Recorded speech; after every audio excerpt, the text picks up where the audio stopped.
When you're skilled in the feminine arts, Find that there will be no man who's able to resist you. catching a man is easy. She had to have a man in her life. Holding on to him can be the burning issue. She poured gasoline on it and lit it.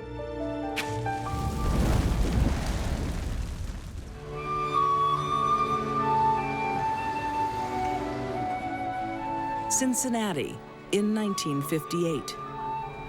Fine, sir. Would you like to have a top on? Sure. Mother of 4, Edith Klump is working as hard as she can to make ends meet. Where are you going?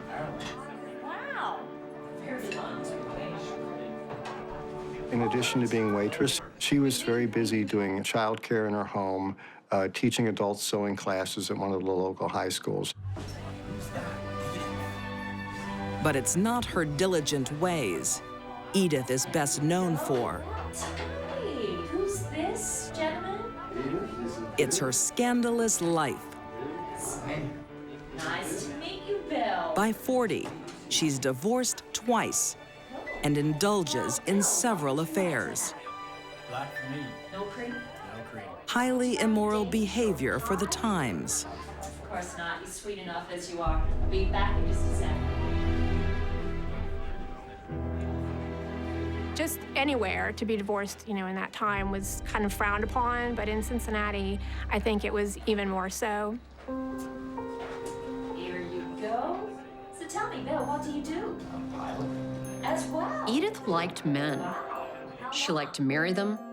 She liked to divorce them. Would you like to come flying sometime? I would love to come flying with you. She especially liked men that were married to other women. I love flying. Edith falls for another married man, customer Bill Bergen. She was man crazy. She had to have a man in her life. And next time you want to go flying, call me. I will do that. Yeah, thank you. Such is Edith's charm. 3 months after they meet, Bill leaves his wife and moves in with Edith. But she still has a problem. Her ex-husband, Robert, I put my heart and my soul into he wants to split the house in the divorce settlement, I made the payments. and she can't afford to buy him out. You've got 3 children. What would you do? Throw us out onto the street? Whose name is on the contract? Oh, you know that's not fair. Get a bank loan. You know very She wanted to keep the house, and she needed to get a loan in order to pay off her ex-husband. But in the 1950s, single moms don't get bank loans.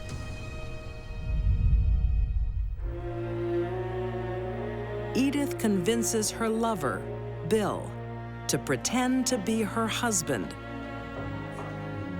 so she can get the loan in his name. We need to really impress this banker. So if you sign there, So, posing as a married couple with his income and her income as well, I can talk about the wedding. they applied for this loan. Edith's plan works perfectly. As Mrs. Bergen, she gets the loan and saves her house. No, future? But there is still one obstacle. The real Mrs. Bergen, 32-year-old Louise. Hello? Louise Bergen. Hello, Louise. Yes, I was wondering if you wanted to get together today to have a conversation. If you want She to. discovers the ruse Today, if you can. and wants to meet See you in 10. face to face. Edith fears she could lose everything. gonna go flying. 40-year-old Edith Klump Call me. I will do that. plays fast and loose in straight-laced Cincinnati. I could talk about the wedding and the honeymoon. To get a bank loan, she pretends to be married. And about our plans for the future, yeah? But she now fears Bill's real wife, Louise, will expose her fraud.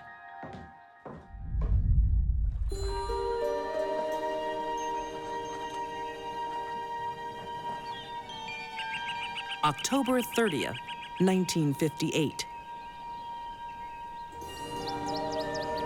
The two women go for a drive to talk things out.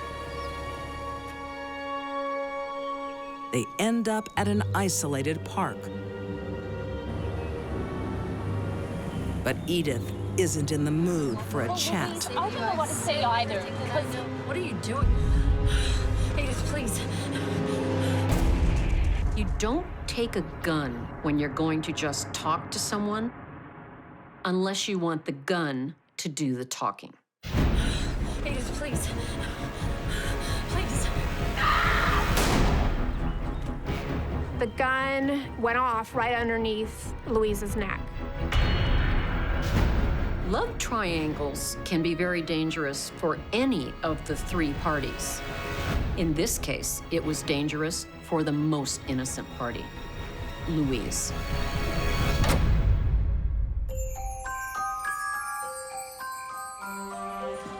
Busy Edith doesn't let murder interrupt her daily routine. Sorry, ladies, I got held up. Good evening. She had a class to teach that night, Tonight, the perfect cocktail dress. an adult sewing class. She was 15 minutes late for that. Now, if you open up your patterns, you'll That find night, your as she teaches her sewing class, she takes Louise's body with her. The students in the class said that she seemed perfectly normal. No man is going to be able to resist you wearing what I've chosen.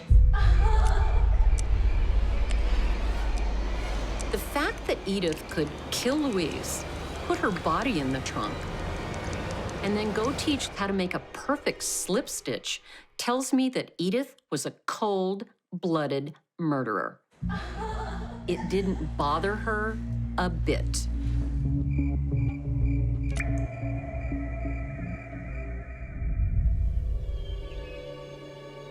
The next morning, there is one more job the expert seamstress needs to finish.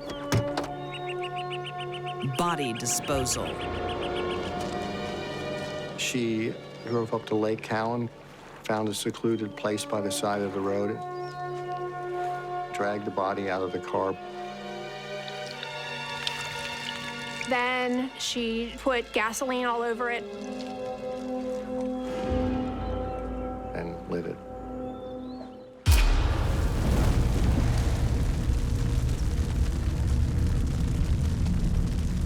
Chances are Edith tried to burn Louise's body to get rid of evidence. The truth of the matter is, it's very difficult to burn a body to a point where it's completely consumed. In fact, it's impossible.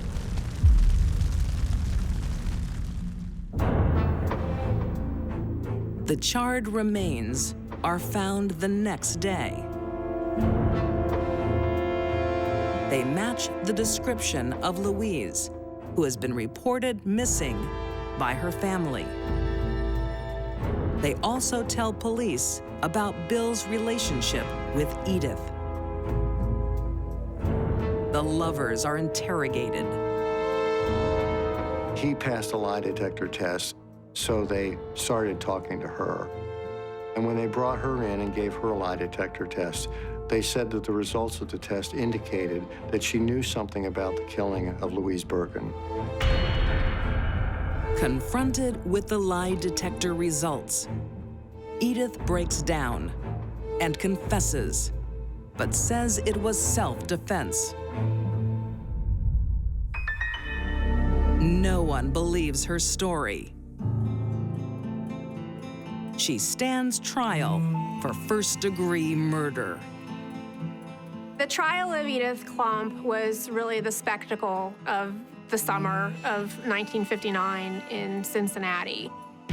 It was headlines in all of the papers, and everybody was clamoring to get a seat. So if you sign there, Prosecutors claim she killed to cover up her fraudulent signature on the bank forms. I don't think this murder had anything to do with being afraid she'd be caught trying to scam the bank. I think she wanted Louise gone. On July 2nd, 1959, Edith is convicted of first-degree murder and sentenced to death. That was very unusual for a woman at the time. There had only been 3 women executed at the time. But Edith finds one sympathetic and powerful ear: the governor of Ohio. He commutes her death sentence to life, and she is paroled after 12 years. But Bill's not waiting for her. He moves out of the state and starts a new life. She actually got out of jail in 1971, and she lived a very quiet life afterwards. So I think she did learn a lesson, which is good. Edith Klump passed away in 1999, aged 81. This was a very shocking crime. People saw Edith as a sweet and simple housewife, but she was much more complex than that. She was a cold-blooded killer.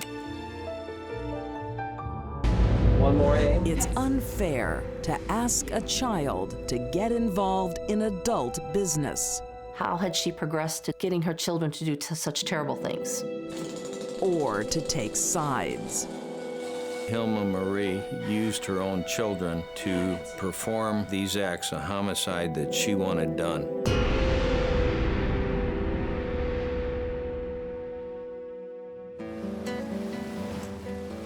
It's the summer of 1981 in the coastal town of Beverly Shores, Indiana. You got ways to go before you go get your old man. Let's put it that way. Brothers Eric and John Butch Whitty face the burden of many sons, trying to live up to their father's expectations. And 43-year-old Paul is a demanding man. He fancied himself as a Davy Crockett type person. Liked the outdoors, took the boys camping, took the boys hunting. Neither 15-year-old Eric nor 12-year-old John feel they can please Dad. Why can't we say a miss? They gravitated more towards their mother than they did their father. The boys get 33-year-old Hilma's sympathy. Her marriage to Paul, 10 years her senior, isn't a bed of roses. What the hell do you think you're doing? God, that thing looked ugly on you anyway. Oh, yeah, sis, the slob. Hilma wasn't happy with her husband, Paul, after a few years. He was abusive, he hit her. Who you calling a slob, you bitch? Oh, yeah, big man. Paul was such a big man and he was scary and he yelled loud. I figured divorce was in the cards. She just seemed very unhappy. I hate you. I hate you more! But Hilma doesn't want a divorce. She was afraid of being tossed out into the street and not being able to support her children. She comes up with her own recipe for freedom.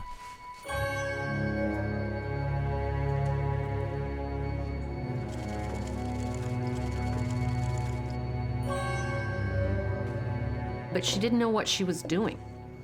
She put rat poison, arsenic, and Valium in his food. Is that good? Yeah, that's fine. But there was no effect whatsoever. By the end of summer, Hilma decides it's time for a more effective weapon. And she wants her sons to pull the trigger. You. Not do it. Come on, step up. The teens love their mom, but she's asking too much. Hilma isn't one to take no for an answer. Hilma was quite the manipulator. When the boys wouldn't kill Paul, she left them there. She abandoned them. One shot. And said she wouldn't come back home until they had done the deed. Hilma's emotional blackmail soon works. On the night of September 1st, 1981, 15-year-old Eric obeys one parent by murdering the other.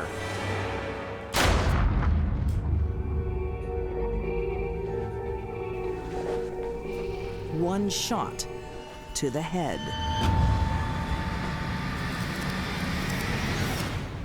It isn't surprising that Eric and John eventually gave in to their mother's demands.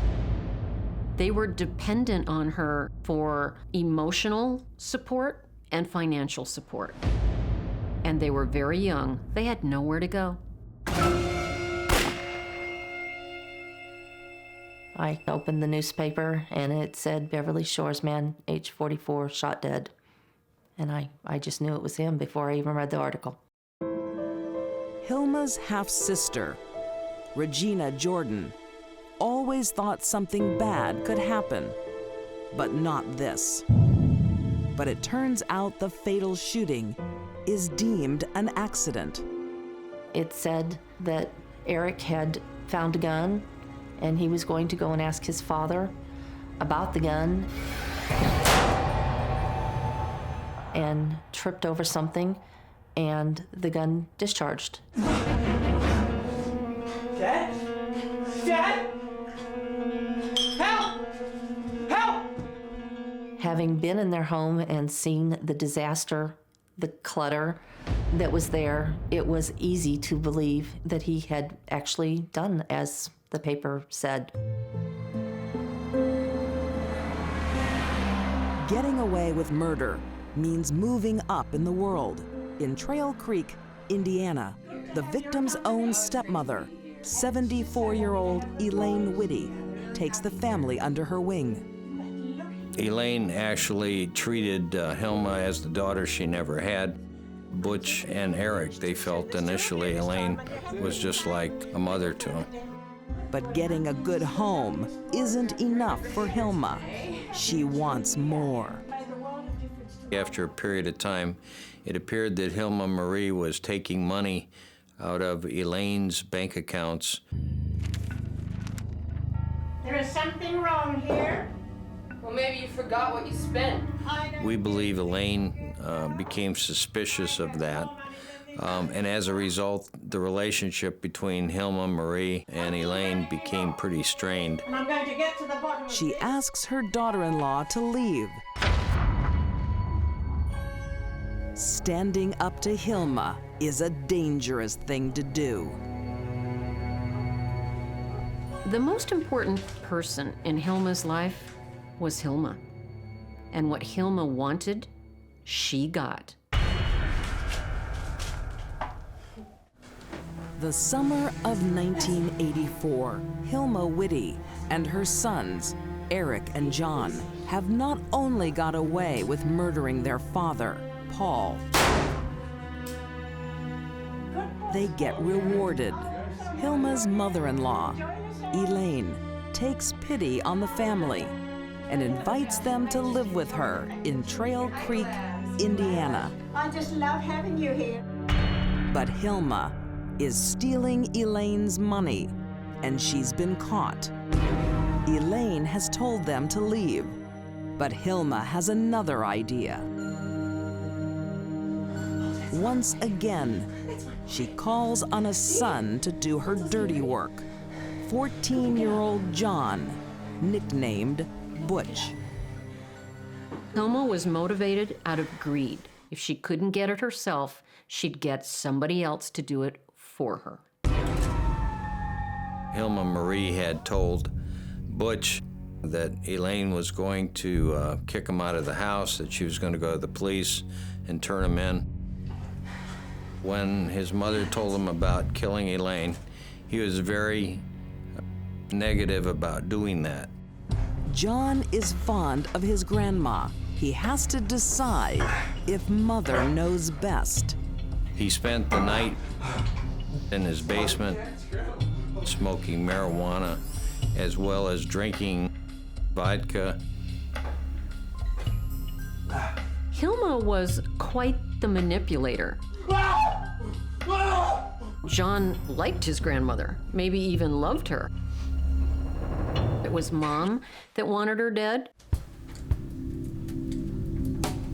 The next evening, the teenager proves his devotion to Mom.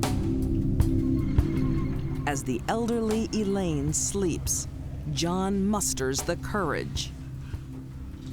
As a weapon, the crossbow is quite deadly because it's able to fire a bolt or an arrow with a great deal of force, with a great deal of velocity.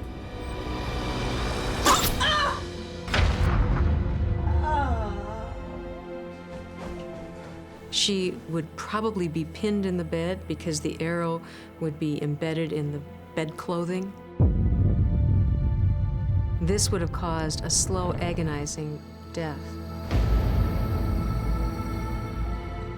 Hilma's greed turns her two sons into killers.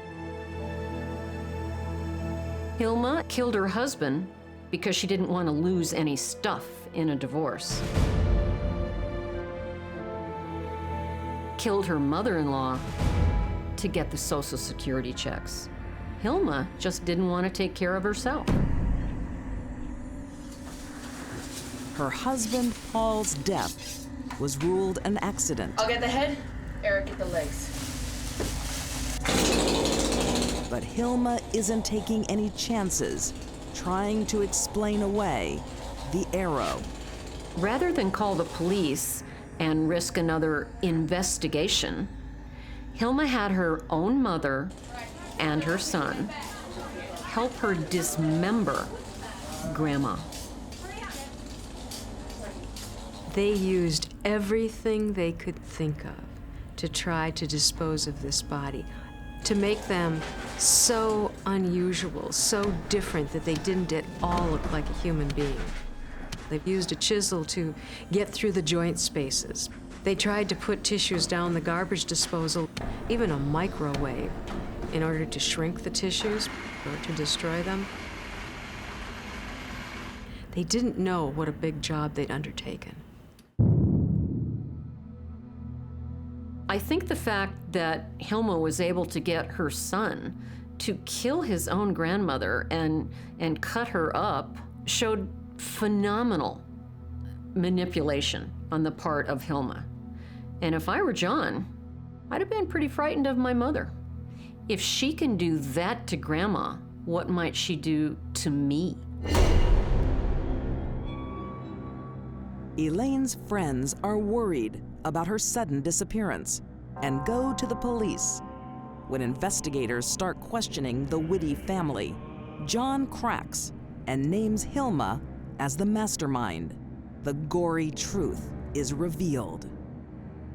He confessed to the murder of Elaine Whitty and also told us about Paul Whitty being killed intentionally by Eric, his brother. To this day, Hilma's half-sister can't understand how the two brothers ended up with blood on their hands. How had she progressed to develop into getting her children to do such terrible things? Why would they agree to do it? I don't know. John and Eric Whitty are convicted of voluntary manslaughter and serve 11 years behind bars.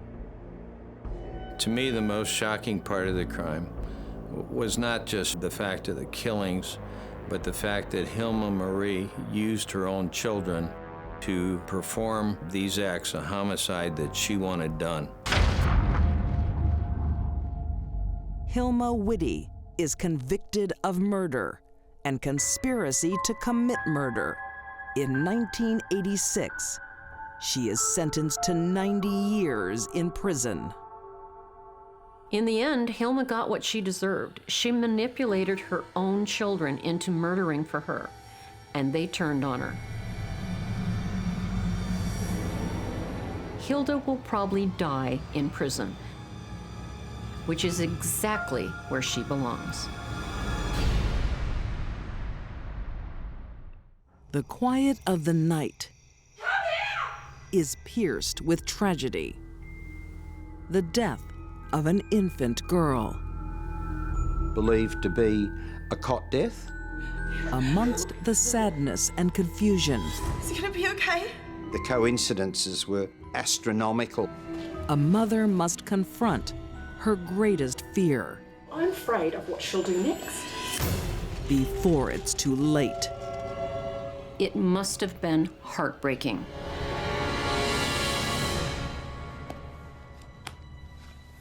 Snap. Sibling rivalry is something every parent deals with at some stage in their children's lives. In 1976, in the Sydney suburb of Claymore, Australia, 14-year-old Helen Moore proves more than a handful. Snap. Loser. Helen showed signs of extreme violence to other children when she was a young girl. Get off, Mom! Get off! Mom! What are you doing? Get off him! Get off him! She almost scalped her little brother in a squabble. How could you do that to your brother? Look! That was the first time her mother thought maybe something was wrong with Helen. Thanks. Mr. Moore, if you'd like to go. 34-year-old Jessie can't understand what's wrong with her daughter.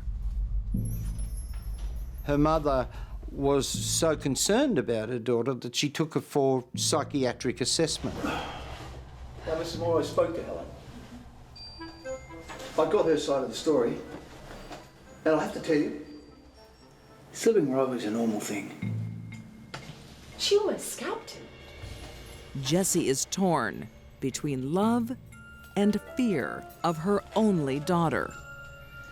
There's something seriously wrong with that girl. I'm afraid of what she'll do next. Jessie described her daughter as part angel, part nightmare. There were warning signs that Helen had problems with violence. Her mother was very, very worried about her. Look, this is a script for anti-anxiety pills. Nothing is found to be wrong with Helen, I just think we need to calm her down a little bit. but the doctor thinks her mother needs something to calm her. Her mother ended up being the one that got the medication. Left alone, the family cope with their strange girl for 3 years. Mummy, Andrew's not waking up. But then, there's a family tragedy. In March 1979, Helen's brother He's not breathing. Call an ambulance. died of a cot death, Mom, what happened to Andrew? 14 months of age. Oh my God. What's wrong? What's wrong with him, Mom? He's not breathing. The apparent crib death of her brother hit 17-year-old Helen hard. It was later believed that she blamed herself for this, though it was proved to be a natural death. So I've made out 2 bottles. But you should be right with just one. And you can reach me on this number if you need me. Okay, well, there's... The teenager finds comfort in the company of other children. Girl, I'll see you soon.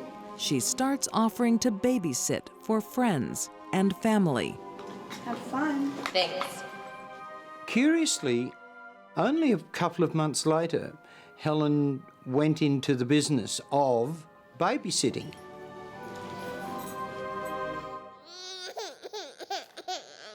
Helen looks after her cousin, 16-month-old Suzanne McIntosh. But something goes horribly wrong. Susan died in her sleep in Helen's charge, and that also was believed to be a cot death. That was 2 cot deaths in the same family within the space of 3 months. In the face of a second crib death, the stoic teenager impresses family and friends by doing the unexpected. Now, you'd think that that'd be enough for anyone, but no, instead, she chose to go on babysitting.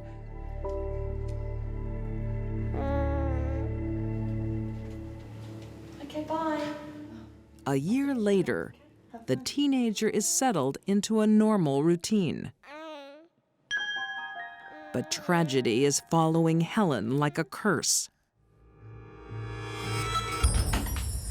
Open the door! Help! Help! Vaughn, he's not breathing. He's not breathing. I just checked on him before. When did this happen? Vaughan Nicholson was in Helen's care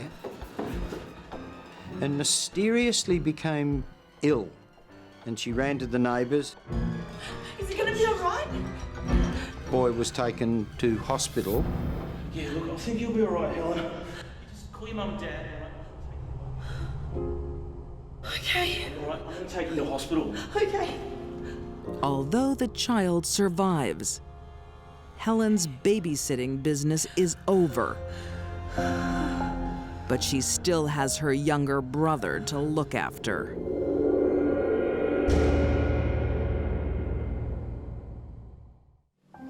Australian teenage babysitter, 17-year-old Helen Moore, has had more than her fair share of sorrow. He's not breathing, darling.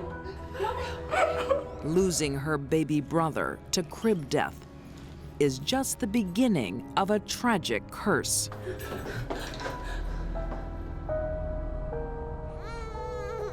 The children she sits keep waking up gravely ill. Little 2-year-old Aaron Crocker rushed to hospital in a very, very critical condition, but survives. Or even more tragic, they end up dead. 3 weeks later, another little child, Rachel Hay, under Helen's care, she mysteriously dies.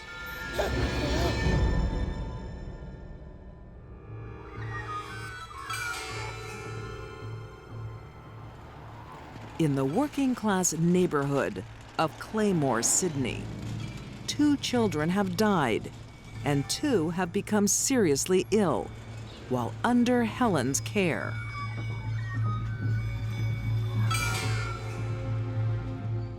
People started to think that there was something diabolically wrong. And when no one thinks it could get any worse, it does.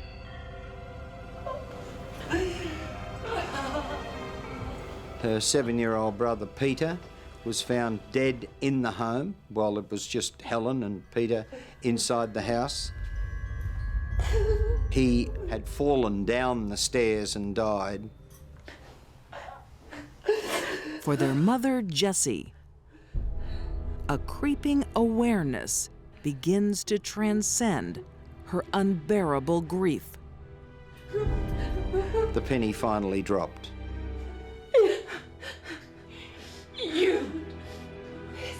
She realized that her daughter was probably a murderer. You did this! The circumstances were just too great. The coincidences were astronomical that all of these children being in Helen's care could now be deceased. Slowly, the pieces come together. Helen repeatedly smothered these children to death, or attempted to. It made her feel good. It made her feel powerful. That's why she did it. Little Rachel Hay was smothered while sleeping. Women are not seen as killers, especially young teenage women.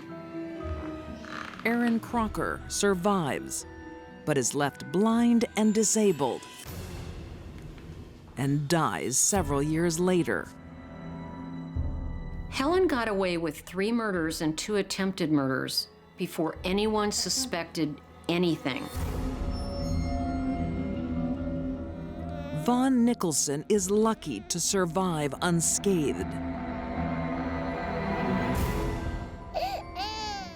But Helen's first victim never has a chance. Helen Patricia Moore was every parent's worst imaginable nightmare.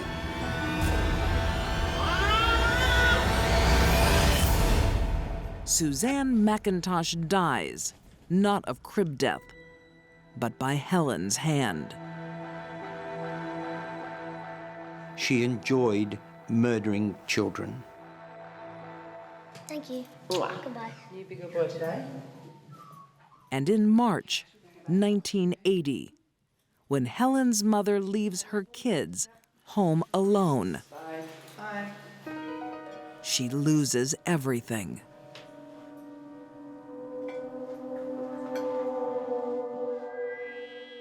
She came up behind him, tried to throttle him. He escaped. He managed to get away. He fought back. He was 7 years old. He wasn't a defenseless infant. She held him down for 4 minutes until the boy suffocated.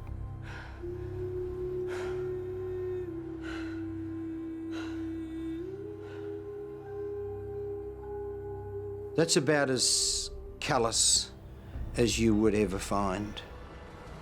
A sister killing her own brother, who she allegedly loved. But Helen's killing is over. A grieving mother must give up her only daughter. It must have been heartbreaking, but she did the right thing and called the police. Leaving a trail of devastated parents, including her own mother. Helen confesses to all 3 murders and 2 assaults. She stands trial in 1980.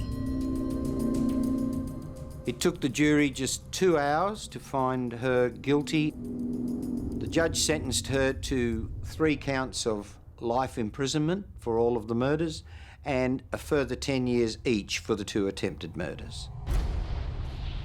After a sentencing review, Helen is released on parole in 1993. She serves just 13 years in jail. One of the conditions of her parole was the fact that she didn't have anything to do with children, must not go near children. 2 years after Helen's release, the courts are faced with a compelling problem. Helen Moore gave birth to her own daughter. The court had no choice but to place her under 24-hour surveillance with a baby for the next 10 years. Helen Patricia Moore is somewhere out there in Australia today. Given the nature of her terrible, terrible crimes, we can only hope that she doesn't get the urge to ever do it again.